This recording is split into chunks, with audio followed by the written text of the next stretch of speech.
Hello, I'm preparing this video presentation to help you understand how to integrate theory into fieldwork reports. That is social work theory into fieldwork reports. Before I explain to you how it's done, I just want to give you a summary of the different heads of the fieldwork reports so that things will be a little more clear. The name of the trainee and the name of the fieldwork supervisor is the first head, which usually occurs in the cover page, so it need not be repeated in every report if it happens in the cover page. Then comes a report number. Third, type of fieldwork. The type of fieldwork depends upon what is given in your syllabus or fieldwork manual. The different fieldwork opportunities that you will be given during the course of your program, like exposure visits, concurrent visits, common programs, block visits, etc. That is a type of fieldwork. And the fieldwork type number is also mentioned. For example, is it exposure visit 1, concurrent visit 14, common program 3, etc. So in addition to the report number, you will also have the type of fieldwork number. Then comes the date, time, place, and number of hours. Date, time, place, you know how it's done. Now coming to the number of hours, it is divided into two: the hours spent in the field and the hours spent on reporting. The reporting hours is usually set at a constant. It's 1.5 hours, not more than that. You may take more hours, but that should not be. In the beginning, you may take more hours, and towards when you become experts, you may take lesser hours. But usually, number of hours for reporting is set at a constant. The name of the agency supervisor and contact details need to be mentioned. It may vary according to the type of fieldwork. For example, for exposure visit, you may not have an agency supervisor. For common programs, you may have another agency supervisor who will not be your concurrent visit supervisor. So supervisors in the agency may differ. So accordingly, you change your agency supervisor details. Then comes the objectives. Objectives is something that everybody gets wrong. The objectives in your fieldwork reports are the exact objectives that has been mentioned either in your syllabus or your fieldwork manual.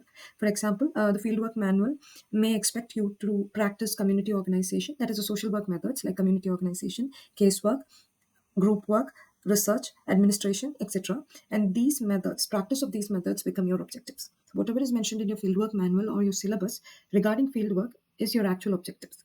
So you don't have to mention all those objectives in the report every time. You may just take one objective. Now, your first priority is community organization. If it is community organization, you write community organization related objectives and sub objectives. And then if it turns to casework, you mention casework and casework related objectives likewise. So objectives is always what your institution, like the college, gives you. Why you sent for fieldwork? What is the syllabus prescribing? What is your fieldwork manual prescribing? That is your objective. Based on these objectives, you plan activities, and these planned activities are detailed under Head 8. Now comes the most important part: observations, professional learnings, and evaluation. Usually, students write the same things under all three heads. It is actually it's obvious, but then again, when you start writing, it gets confusing. What is observations? See, in activities in detail, what you usually do is explain or narrate what happened. It is a very objective narration of everything that happens. You give the timings, you give whom you met, where you went, what you talked, the content, basically the content.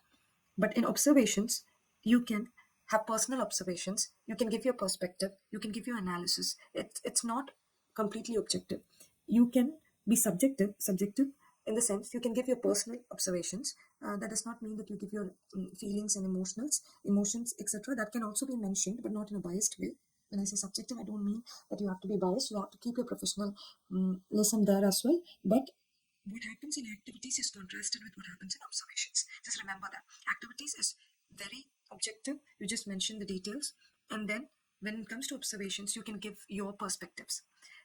Coming to professional learnings, that is the preliminary space where you integrate theory into practice. Whether it is in activities in details or observations, you use social work terminologies. You use only social work terminologies. Try to use social work terminologies, not layperson terminologies. In any profession, using professional jargon is very important. So that is where you use your professional jargon in activities in detail as well as observations. But in professional learnings, what did you learn under each head? Or for example, what principles did you use? You detail the principles. How did you use the principles? How did you use the skills? How did you use the values? What knowledge base did you gain? That is detailed in professional learnings. Then comes evaluation. Evaluation looks at how you have covered your objectives. Have you met your objectives or the activities planned? Were there any challenges? And then you also summarize your competencies. Competencies is the knowledge, values, skills that you've learned. And so you summarize your competencies under evaluation. Then you end the report with a plan for the next visit. Now I'm going to show you Tony's report. I've made some changes to integrate theory into the reports. Otherwise, this report is very detailed, and I appreciate Tony for this report.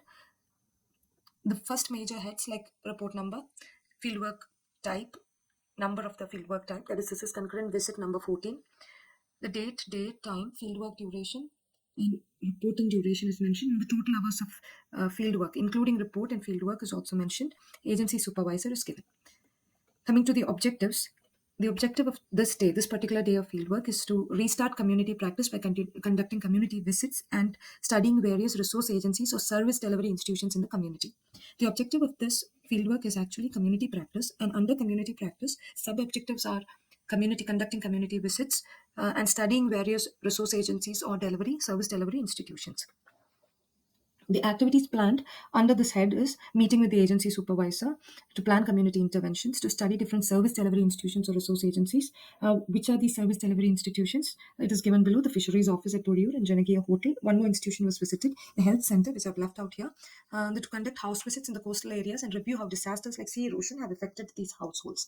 See, what I want you to notice here is the words that I've bolded or italicized. These are professional jargons that I've used. So in every sentence, initially, Tony had said that he was meeting Mr. Rajat. But Mr. Rajat is the agency supervisor. This has to be indicated in the beginning itself. And Tony had also said that he was visiting different organizations, but he did not mention why he was visiting these organizations. These organizations are service delivery institutions or resource agencies in the community. It's important to understand these. That's why he's visiting them. So the visit itself is not as important as why we are visiting these institutions and what these institutions mean to our fieldwork objectives. Okay, so everything needs to be connected with objectives, and a lot of professional jargons that connect your classroom theory needs to be used in the fieldwork reports. Then comes the activities in details. These activities plans have been detailed in the reports below. I'm not going into this and spending too much time here, but I just want you to look at wherever I've bolded it, because every activity that is mentioned in the report should be connected to your classroom, should be connected to how you practice theory in the field. The reason why I've mentioned child setting or community development or environmental disaster mitigation is because these are various settings of social work practice. Then we come to, I'm just scrolling through this, you can see the different heads. I've reorganized these heads to match the activities planned. Then we come to observations. Here, this is mostly Tony, completely Tony. What he has done is he's evaluated everything that he has visited, including his experience with his supervisor has also been mentioned here. See his visit to the fisheries department, Janagiya Hotel, hospital subcenter, the coastal villages. Whatever he has observed, whatever he has felt, he has put it into words. I've tried in some places to edit the language to include professional jargon. So that is what you have to be careful about. Use professional jargon. But observations is one space where you can take a little more freedom because it is your personal perspective. Then we come to professional learnings. Here, I've edited it completely. Actually, in Tony's report, there was an overlap between observations and professional learning. I shifted everything that he wrote, almost everything that he wrote under professional learnings to observation. It was his observation. But professional learnings, what we do is look at what principles were adopted, look at what skills. Here, see the principle of planning by Siddiqui. The community organization principle of planning was adopted in his interaction with the supervisor. Then the principle of optimum utilization of indigenous resources, the principle of adequacy, distribution, and organization of social welfare services. These have been used because this is why he visited service delivery institutions. Again, a number of settings, social work settings were visited, social work practice settings. All these have been mentioned here. He was working with the future activities planned were with children or adolescent girls or women, and the principle of specific objectives has been used. So what I'm trying to say is, and then see here when he visited Janagiya Hotel, what he was doing is observe social entrepreneurship and evaluate, analysis and a short or personal analysis of social entrepreneurship was given. He also observed activities in health settings by visiting the health subcenter. So an application of the knowledge or theory base of social work has come under the health professional learnings. When coming to evaluation, all activities that were planned for the day were executed, and the challenge that he faced with there was rain at frequent intervals, which interrupted their conveyance. The trainee was also able to acquire the following competencies. What are the competencies? The knowledge, the principles, phases, skills, community organization model that he was working under, the settings, etc. These are some of the competencies that he acquired during this particular visit. Now, I want you to and just review what I've told you. So, whenever you write a report, it is mostly about how theory has been applied into practice. So, As well, in evaluation, there's something else. Has the objectives been met? So if you're planning an activity for children, you can also mention how the objectives of that activity were met in evaluation. In addition to that, how did you grow as social work trainee? I hope this is clear. I hope the queries that you had in your mind has been clarified. Thank you.